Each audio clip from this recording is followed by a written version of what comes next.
Assalamualaikum warahmatullahi wabarakatuh.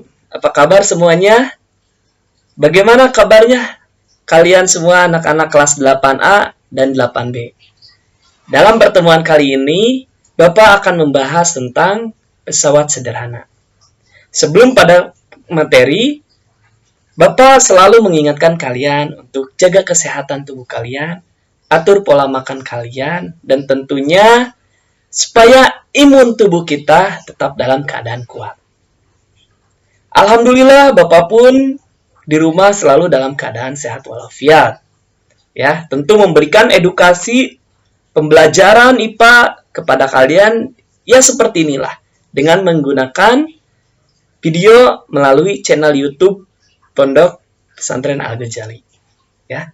Pada pertemuan kali ini Bapak akan membahas kaitan dengan pesawat sederhana. Ya. Nah, pesawat sederhana ini akan Bapak sampaikan melalui salah satu channel Kak Gina. Bapak mohon adik-adik supaya semuanya dapat mengamati dan menyimak materi ini dengan jelas dan tentunya dengan serius. Silakan simak materi berikut ini. Pernahkah kamu melihat orang mengangkut kelapa sawit dengan menggunakan gerobak? Tahukah kamu, ternyata dengan menggunakan gerobak dorong, memindahkan kelapa sawit yang banyak dan berat akan lebih mudah daripada mengangkutnya dengan menggunakan tangan. Mengapa ya demikian? Agar dapat memahaminya, mari kita sama-sama belajar mengenai materi tentang usaha dan pesawat sederhana dalam kehidupan kita sehari-hari.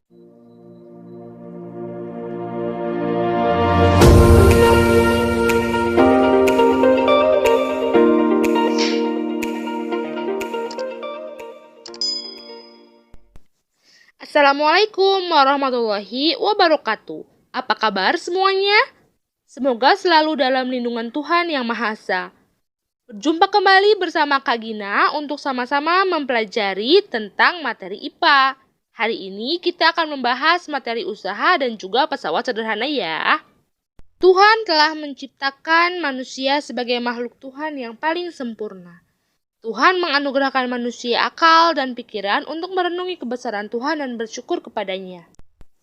Melalui anugerah tersebut, manusia dapat menemukan berbagai alat, misalnya gunting, yang dapat digunakan untuk memotong kertas.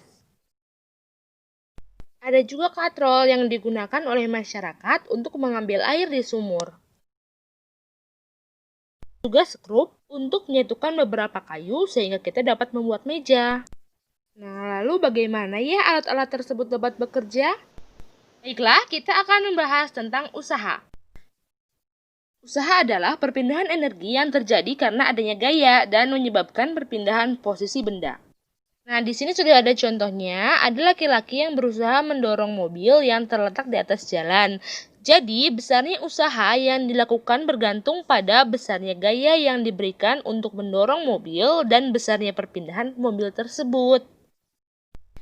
Nah, dalam fisika, usaha diartikan sejumlah gaya yang bekerja pada suatu benda sehingga benda tersebut dapat berpindah sepanjang garis lurus dan searah dengan arah gayanya. Untuk rumus usaha, itu disimbolkan dengan W sama dengan F dikali S. W itu adalah usaha, satuannya Joule, F itu adalah gaya, satuannya Newton, dan S adalah perpindahan, satuannya meter. Sementara untuk rumus lajur energi, setelah diketahui besar usaha, yaitu P sama dengan W dibagi T. P-nya adalah daya dalam satuan watt, W-nya adalah usaha, satuannya Joule, dan T adalah waktu, satuannya second. Baiklah, sekarang kita masuk ke soal latihan. Lucky mendorong rak dengan gaya sebesar 100 Newton sehingga rak tersebut berpindah sejauh 10 meter dalam waktu 10 second. Sedangkan Sahrul mendorong rak lainnya yang sama massa ataupun ukurannya dengan gaya sebesar 400 Newton. sehingga rak tersebut berpindah sejauh 40 meter dalam waktu 40 second. Nah, ditanyakan berapa besar usaha dan laju energi keduanya ya. Baiklah, mari kita jawab dan bahas bersama-sama. Berdasarkan soal, kita ketahui bahwa gaya Lucky adalah 100 Newton, gaya Sahrul 400 Newton. Sementara jaraknya berbeda. Jaraknya yaitu Lucky hanya 10 meter, sementara Sahrul itu sudah mencapai 40 meter. Ditanyakan berapa usaha yang disebutkan dengan W antara Lucky dan juga Sahrul serta laju energi mereka. Nah, mari kita jawab bersama ya. Pertama kita mencari usaha dulu. Rumusnya adalah W sama dengan F dikali S. Nah, kita akan mencari rumus kedua orang ini. Yang pertama kita mencari rumus dari Lucky. W Lucky sama dengan 100 dikali 10. Hasilnya adalah 1000 Joule. W atau usaha Siti sama dengan 400 dikali 40. Hasilnya adalah 16.000 Joule. Jadi, besarnya usaha yang dilakukan oleh gaya dorongnya Lucky sebesar 1000 Joule. Sementara usaha yang dilakukan oleh Sahrul adalah sebesar 16.000 Joule. Sekarang, kita mencari laju energi antara Lucky dan Sahrul. Menurutmu, siapa ya di antara mereka yang mengeluarkan energi paling banyak untuk memindahkan rak? Nah, mari kita lihat bersama. Usaha Lucky 1000 Joule. Usaha Sahrul 16.000 Joule. Nah, waktunya untuk Lucky memindahkan rak selama 10 detik atau 10 second, sementara waktunya Sahrul adalah 40 second. Nah, rumusnya seperti ini. P sama dengan W dibagi T. P untuk Lucky adalah 1000 dibagi 10 sama dengan 100 watt, sementara laju energi atau P Sahrul adalah 16.000 dibagi 40 sama dengan 400 watt. Nah, sudah didapat. Jadi, daya yang dikeluarkan Lucky sebesar 100 watt. Sementara Sahrul sebesar 400 watt. Selanjutnya, kita akan membahas tentang pesawat sederhana. Jauh sebelum kita lahir pun, sudah ada ilmuwan Yunani bernama Archimedes yang telah berhasil menemukan alat-alat yang bisa mempermudah usaha manusia melalui keuntungan mekanisme suatu benda. Nah, itulah yang dimaksud dengan pesawat sederhana. Tuas sering disebut juga dengan pengungkit. Dikelompokkan menjadi 3, yaitu tuas 1, tuas 2, dan tuas 3. Masing-masing memiliki ciri tertentu. Tuas 1 cirinya adalah titik tumpu berada di antara beban dan kuasa. Salah satu contohnya adalah tang dan gunting. Nah, tuas 2 cirinya adalah beban di antara tumpu dan kuasa. Contohnya adalah pembuka botol dan juga gerobak roda. Tuas 3 cirinya adalah kuasa berada di antara tumpu dan beban. Contohnya adalah stapler dan juga lengan manusia. Adapun rumus tuas yaitu usaha atau W dikali LB sama dengan F dikali LF. Nah, ada juga KM, singkatan dari keuntungan mekanik, yaitu perbandingan antara beban dan kuasa. Agar lebih paham, mari kita ke contoh soal. Nah, diketahui panjang lengan gaya 90 cm, panjang lengan bebannya 40 cm, dan berat batunya 250 Newton. Hitunglah besar gaya yang diberikan untuk mengangkat beban dan berapa keuntungan mekaniknya. Baik ya, tulis dulu apa yang kita ketahui dari soal. Lengan kuasa 90 cm, kita konversikan menjadi meter.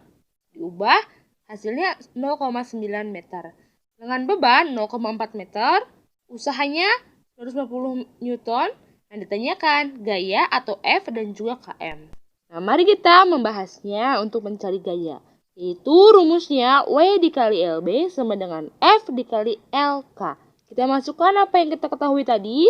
Nah, hasilnya adalah 111,1 Newton. Setelah mencari gaya, kita mencari keuntungan mekaniknya atau km.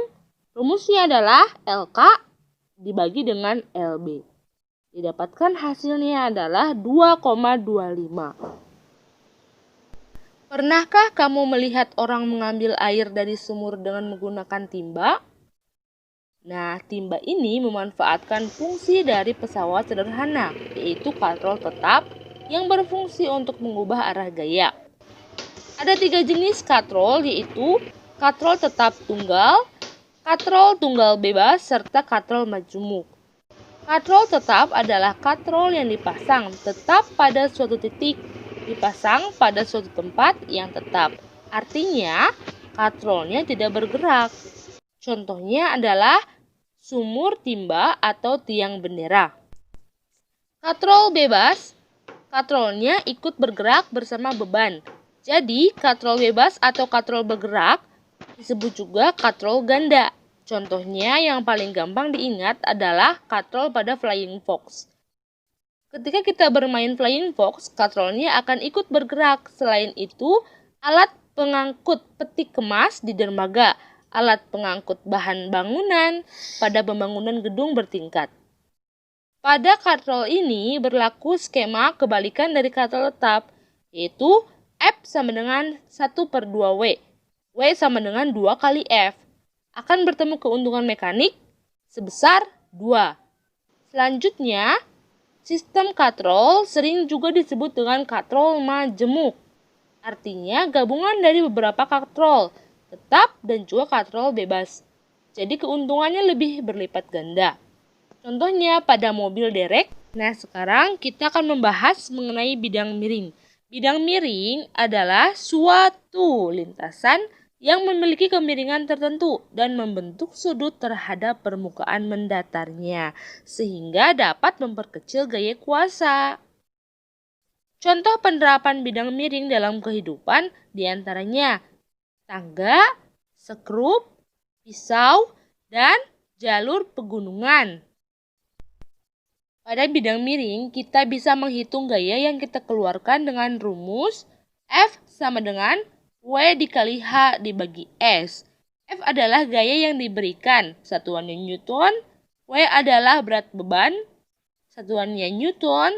H adalah tinggi bidang miringnya, satuannya meter. Dan S adalah panjang bidang miring, satuannya meter.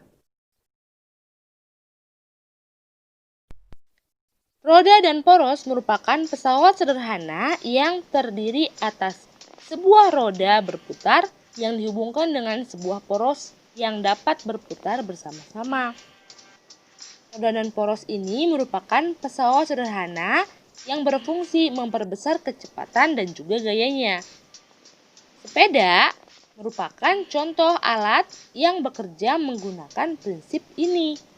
Fungsi roda dan poros adalah untuk memungkinkan manusia bergerak lebih cepat ya. Contoh benda-benda di sekitar kita yang bergerak dengan menggunakan prinsip roda dan poros diantaranya ada mobil, motor, kursi roda, dan sepatu roda.